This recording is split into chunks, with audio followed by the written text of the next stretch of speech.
guys, it's Alex. I'm currently walking towards Battlefront UK HQ, which is over in that industrial complex type place over there.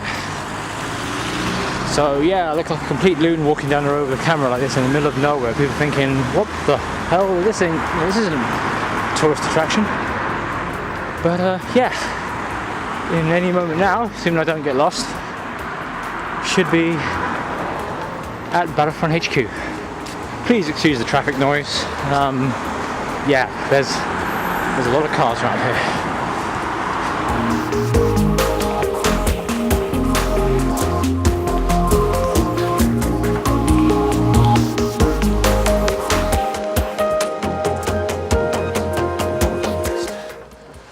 We are here at Battlefront Miniatures. I hope that's coming out on camera what that sign says. In case you can't see it, it says welcome to Battlefront Miniatures, your papers please. Papers please. So let's walk inside.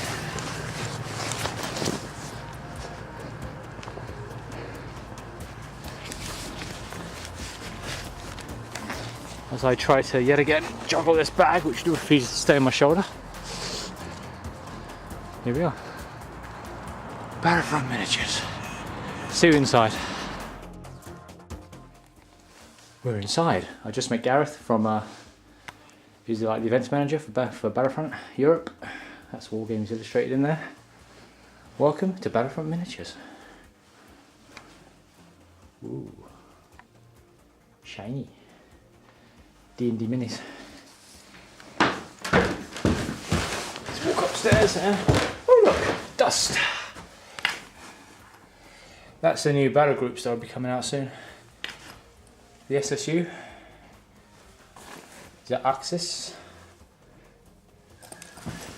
and the Allies. And over here we've got another selection of minis.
Okay, so I'm here with Gareth from Battlefront. We've just finished the Achilles Campaign day. Everything seemed to go well. And yeah, without further ado, I'm just going to dive into some questions that I want to ask him about Dust in general. Cool. So yeah, how's the day been for you? It's been great. Obviously, we've had the guys up from Battlefront, and we've been sort of mad keen collecting and playing over the last few months. And then we've had Floris from Dust Devils International up, obviously yourself, Alex, and Nick. So it's been good to see some of the community come down. As much as anything, this was let's see how a campaign day will run, just so I can learn the ebb and flow of a day, and what else we need to put in place for our next ones when we start to advertise it out and get more people involved. Okay. Alrighty, so let's dive into some questions about Dust and the future of Dust. Cool, excellent. And all that kind of stuff. So I'm going to start with a question, the only question, hint hint people, that was actually submitted by the community when I put out a call for questions, from Martin from firebroadside.com. He posed the question, what I'm most curious about if we'll see Dust Warfare 2.0 in the near future. Paolo's been talking about a reboot of Dust Tactics, the starter set's coming out, the second starter set soon. And Martin wonders, is there going to be a second edition of Dust Warfare? Yes. The New Zealand studio effectively works 6 to 8 months in advance. So they're well into mid-2014. Both in terms of Flames of War and now Dust. So they've been obviously working very hard to understand how Dust works, working very closely with Paolo and Olivier and the other contributors from the community. And I think we've been working out how we can have parity with Dust Warfare and Dust Tactics as in terms of releases. And that it feels like both parties are getting the same level of service and the same level of commitment from Battlefront. So there will be a new version of Dust in the future. We've already just completed one of the first beta stages for the Achilles Campaign pack on the Dust forum. It's not too late to go in and put your feedback and add into that. The first pack's down there to download. And I think that's part of our ongoing commitment to warfare, that we will engage with the community as we have done in the past 3 to 4 months since officially sort of taking over. Right. We've announced that we're going to be doing from Babylon onwards. You will have Dust Warfare cards at the same time as Dust Tactics, yep. And they will be in the boxes. So you won't have to wait for Dust Tactics and Dust Warfare cards. It will be a Dust box set with Dust Tactics cards and Dust Warfare cards. And we will also be releasing a deck of cards with the Warfare stats on as well. Okay. Do you know how the Warfare cards are going to be released? Is it going to be one big pack for everything that's been released before, or is it going to be faction based? Not 100% sure. What I'll do is, if there's anything I'm not quite sure about in terms of an answer, I'll go back to Stephen in New Zealand. I'll ask him, and then I'll forward you sort of any answers that I can get and glean from them. Some of it might be too early to say, okay. But if I can give the information and give the answers, I certainly will do. Okay, cool. Okay, so you talk about community and building a community. Yep. Would Battlefront consider setting up some sort of outreach program, like the Rangers program for Flames of War? Yes. To go out and try and promote the game? Most definitely. One of the key roles of my job is promotion of community, and he's growing the community so we have more players to play. Now, Dust Tactics and Dust Warfare has a very strong community there already, and I think in some ways what the Dust Devils have done, they actually provide a fantastic set of resources. I mean, Dust Chronicles, I've been blown away with reading that. The level of effort and commitment that's given by Floris and Rick and all the community who contribute to it, I think it's phenomenal. And I think if new players come on board, they can use that resource to learn and understand the game more and immerse themselves into the game more.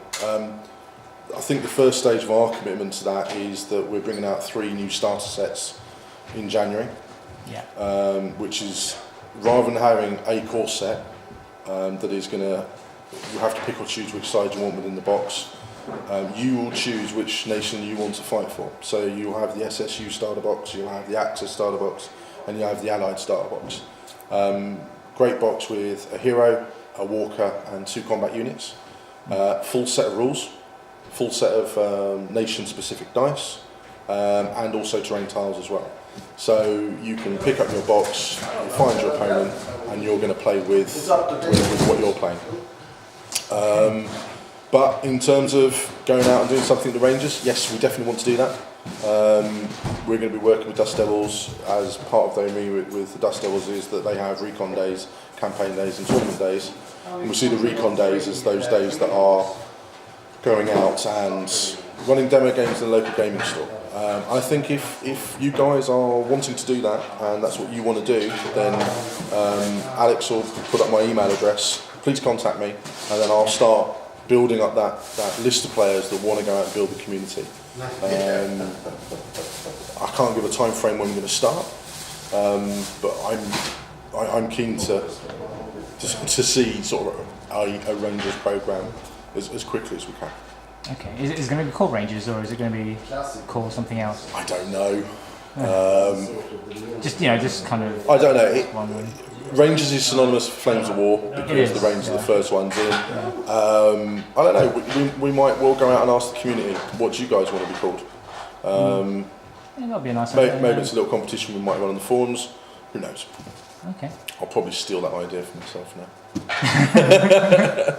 And do it yourself. Yeah.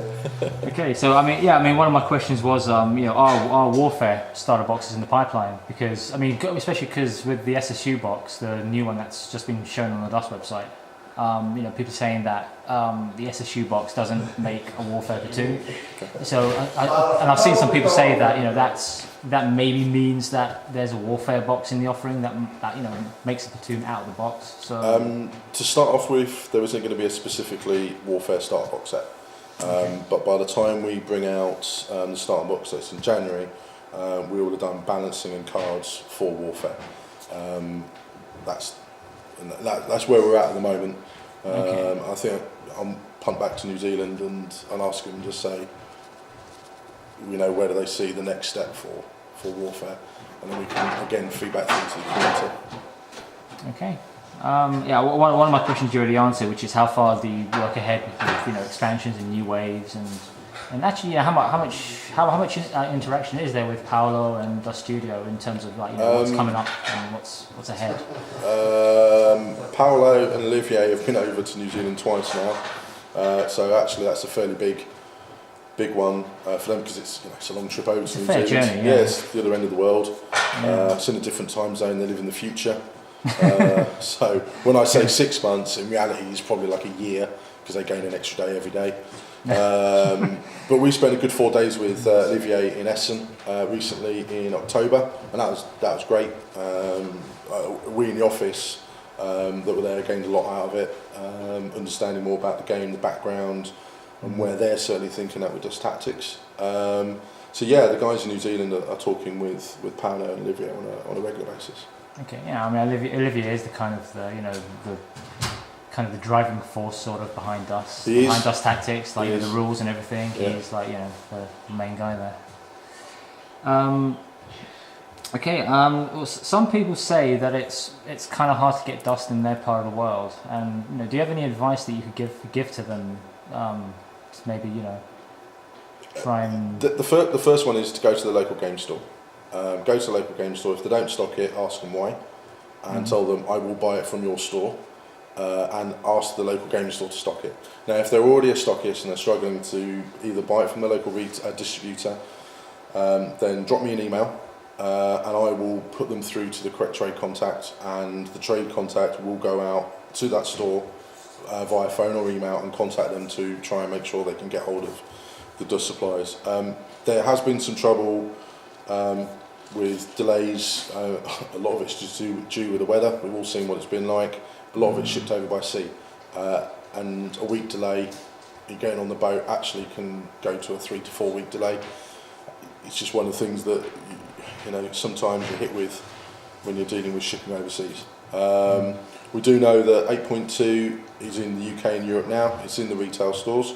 8.3 arrives in the UK on roughly about the 12th of December. So hopefully it could be a good Christmas present for those guys in the UK and Europe. In the States, I know 8.2 is arriving very shortly. They've had delays due to the weather, and 8.3 will be with them thereafter as well. But if their stores are struggling to get a hold of it from their distributor, tell them to drop me an email, and I will pass it through to the relevant trade team. Okay. Yeah, because I mean that's one thing I've seen talked about as well. That some parts of the world saying, well, we got our dust stuff. We get our dust stuff after these guys, Mm-hmm. and there's all this kind of talk that goes on as well. I mean, it's one of the things we want to do is try and make sure that everyone receives their stuff at the same time, as well as possible.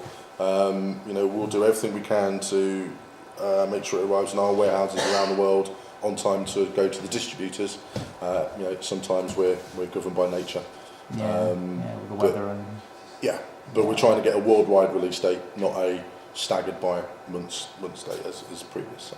That was always a big thing with Fancy Flight. Like the US would get their stuff, and then like a month or two later, it would kind of trickle into the UK. Yeah, and Europe, I guess the UK and European guys are actually getting some, hooray, we're first. For once ever. Yeah, look than judgment. So. Okay. Okay, so next question is about hero packs. A lot of people in the past have asked, especially during the Fancy Flight days, about hero packs, and especially about liberating the old heroes from the campaign packs, from the old expansions. I mean, the Operation boxes. Yeah. Does Battlefront have any plans to liberate those heroes and make them available separately from the expansions? I can't talk about old expansion box sets because obviously waves 1 to 7 are Fancy Flight games, and so I can't really discuss if anything's going to be done retro back in the past. However, we've listened to the community, and what we are going to do is that the heroes will be available as a separate purchase. So, if you're a warfare player and you don't like the idea of receiving the tactics rules and the tactics cards and decks, then you can just buy the heroes and have the heroes for your army. And then if you want to pick up the campaign, you can pick up the campaign, and if you want the terrain, you can pick up the terrain. So the choice will be with you as the customer, rather than be forced to make that choice of, do I, don't I? Okay, is that for like Achilles onwards, the Battlefront? That'll be Babylon. Babylon onwards. Yeah, Babylon onwards. So you'll see that from Babylon onwards. So the likes of Tina and I've forgotten Hayani. That they'll be available as separate choices. Okay, is that a forthcoming hero in Babylon? Possibly. Tina. Maybe. I might have said it. Maybe not. If you looked at the pictures from the Essen cabinet, you might have seen a very nice German lady with some joggers and a hyena next to her. Possibly, maybe. Okay. Possibly, maybe. Okay, cool.